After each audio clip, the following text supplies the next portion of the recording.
Hello, আসসালামু আলাইকুম। সবাই কেমন আছেন? আজকে আমরা আলুর চপ বানাবো। প্রথমে পেঁয়াজ আর কাঁচামরিচ কুচি দিয়ে নিলাম, সিদ্ধ করা আলু দিয়ে নিলাম। এখন পেঁয়াজ কাঁচামরিচ দিয়ে আলুটা ভালো করে মাখিয়ে নিব। এখন মাখানো আলু দিয়ে ছোট ছোট করে আলুর চপ বানিয়ে নিব। আমার আলুর চপ বানানো শেষ। এখন বেসন গুলিয়ে নিয়েছি। এখন একটা কড়াইতে তেল গরম করতে দিলাম।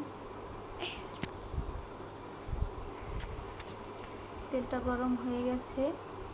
এখন আলুর চপগুলো বেসনে দিয়ে তারপর একটা একটা করে বেসনে চুবিয়ে কড়াইতে দিয়ে দিব, গরম তেলে ছেড়ে দিব। তারপর একটা একটা করে আমি সবগুলি আলুর চপ বেসনে ডুবিয়ে ডুবিয়ে তেলের মধ্যে ছেড়ে দিব।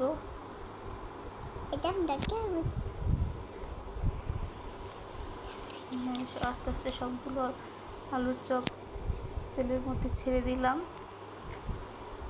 এখন আলুর চপগুলো উল্টিয়ে দিব।